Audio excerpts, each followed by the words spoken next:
Shortcut मध्ये बघ. हा आता जे पाठीमागे डेटा लिहिलेला आहे तो सर्वात महत्वाचा आहे, ज्याच्यामध्ये आपल्याला सर्वात जास्त अडचण कुठे येते, पेंडुलमच्या क्वेश्चन मध्ये एररच्या याच्यात, ज्याच्यामध्ये काय बोललं जातं तुम्हाला ऑसिलेशन दिलं जातात आणि टाइम पिरियड दिलं जातं, म्हणजे 10 ऑसिलेशन, 20 सेकंद, 50 ऑसिलेशन, 10 सेकंद, काही पण देतील, किती ऑसिलेशन कशासोबत हे देतील. हा आणि त्यासोबत काय विचारते तुम्हाला, पर्सेंटेज ऑफ एरर इन जी विचारतात, म्हणजे टाइम पिरियडचे क्वेश्चन. ठीक आहे, त्याच्यामध्ये सर्वात जास्त इश्यू कुठे येतो, त्याच्यामध्ये सर्वात जास्त इश्यू येतो तुमचा टी आणि डेल टी काढण्यासाठीच, कारण की ना तुम्हाला डेल टी दिलेला असतो ना तुम्हाला टी दिला असतो. आज आपण एकदम शॉर्टकट मध्ये शिकतोय, नवीन फॉर्म्युला नवीन ट्रिक आणले त्याच्यामध्ये बघायचं आपल्याला. बघा एरर मधला सर्वात हार्डेस्ट टॉपिक मुलांमध्ये डिस्कस केला जातोय सध्याला, तो काय असतो, एररचा पेंडुलमचे क्वेश्चन. ठीक आहे, बघा असा क्वेश्चन येतो, 20 ऑसिलेशन किती, 10 सेकंदात आहे. आपल्याला माहिती आहे 10 सेकंद दिलाय, तर लिस्ट काउंट किती जाणार आहे, 1 सेकंदचा ना, कोणाचा, टाइमचा.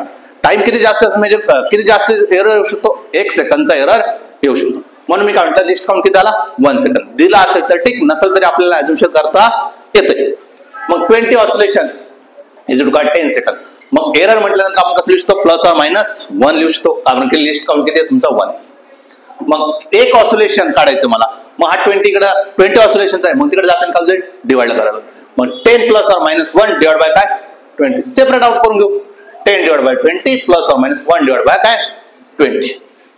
मग 1 डिवाइड बाय 20 म्हणजे किती, 0.5 plus or minus del T कसं काढणार, 1/20 म्हणजे किती होणार, 0.05. याच्यामध्ये हा काय भेटतो, जो स्टार्टिंगचा असतो तो काय असतो, टी असतो, त्याच्यानंतर जो असतो तो काय असतो, डेल टी असतो.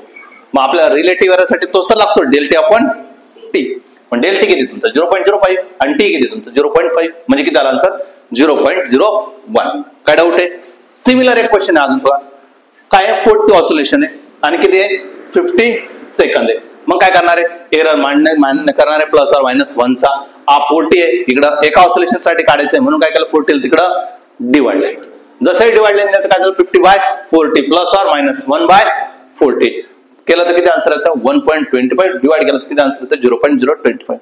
इकडचा जो असतो तो असतो टी आणि तिकडचा जो असतो तो काय असतो डेल टी असतो. रिलेटिव्ह एरर काढायचं म्हणजे काय, del T upon T is equal काय 0.025 डिवाइड बाय काय 1.25. आता डेल टी अपॉन टी काढायला अडचण आहे नाही.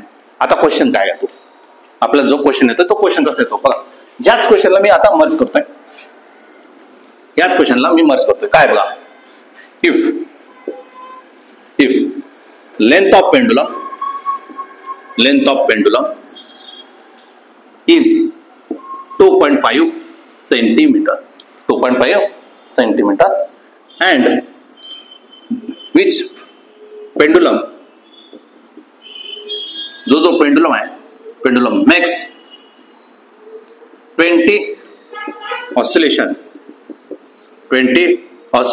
in किती करूया, किती घेतलं आपण 20 सेकंद घेऊया. ठीक आहे, 20 ऑसिलेशन 20 सेकंद घेतलं. आता मी नवीन क्वेश्चन म्हणतोय 20 ऑसिलेशन, तोच घ्यायचा 20 ऑसिलेशन इन 10 सेकंद, तोच क्वेश्चन घेऊया 20 ऑसिलेशन इन 10 सेकंद.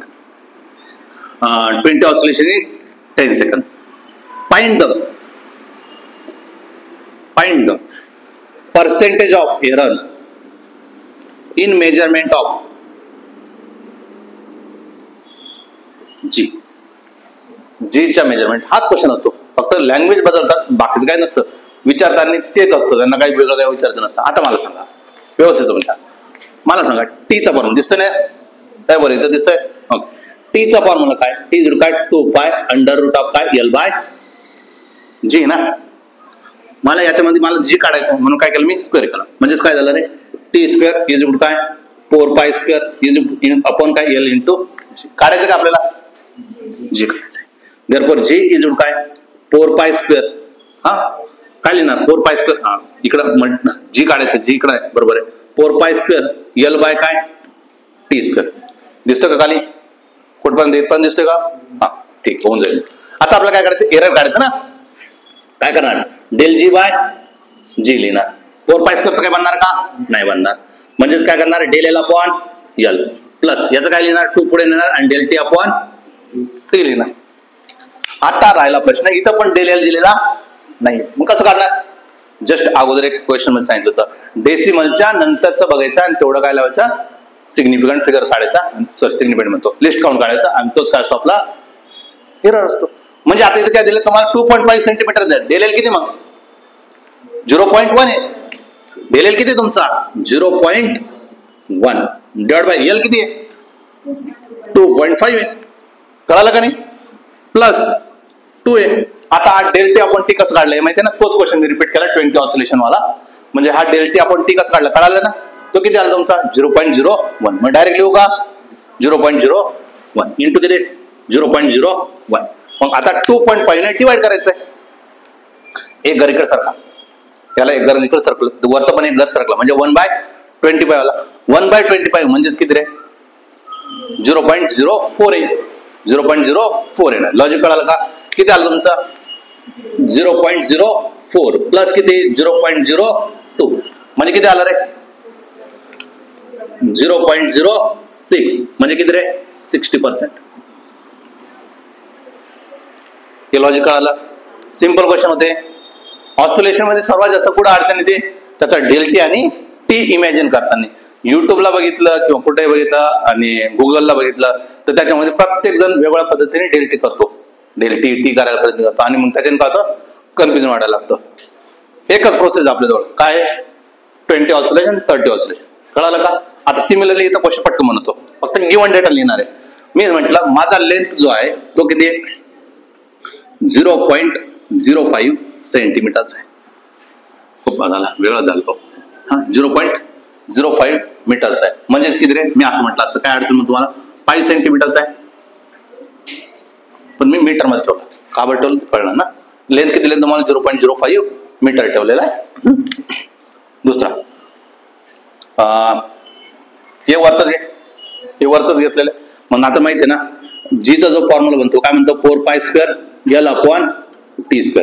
म्हणजेच काय रे डेल जी अपॉन जी 4π² काय बनणार आहे का नाही. म्हणजेच काय डेल L अपॉन L टीचं काय बनणार आहे का 2 डेल टी अपॉन टी.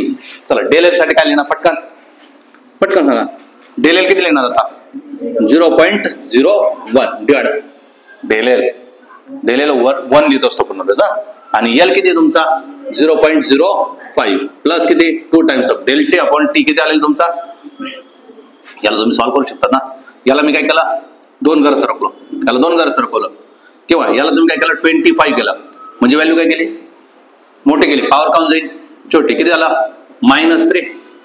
याला 12.5 करून घेतला व्हॅल्यू काय केली मोठी केली पॉवर काउंट जाईल छोटी म्हणजे किती -1. 12.5 चं डबल आहे 12.5 चं डबल आहे ना. म्हणून मी तो मला फील होत होतो मी कधीच कॅल्क्युलेशन कडे बघताना फील करतो की काय करता येईल आपल्याला 12 गुणिले 2 झाला म्हणजे किती 2 × 10⁻³ हा -1 वरती आला काय झाला +1 आला 2 × किती 10⁻² झाला म्हणजे किती आला 0.02 आला. कळालं का नाही 0.02 आला. मग इथं काय टाकलं 0.02 इथे किती येणार आहे आता डायरेक्ट 5 येईल ना. डायरेक्ट 5 येईल ना. एक जर सर 5 आला सर 1/5 आला 1/5 म्हणजेच किती 0.2 1/5 येईल ना 0.2 प्लस किती 0.04 म्हणजे किती आला तुमचा 0.24 म्हणजेच किती होणार आहे 24%. काय डाऊट आहे समजले. कन्सेप्ट सिंपल होते. पेंडुलमचे क्वेश्चन एवढे काही टफ नाहीत फक्त त्याला फील करता आलं पाहिजे. फील केलं तर त्याचं होऊन जाईल. काय डाऊट आहे कोणाला थांबवा.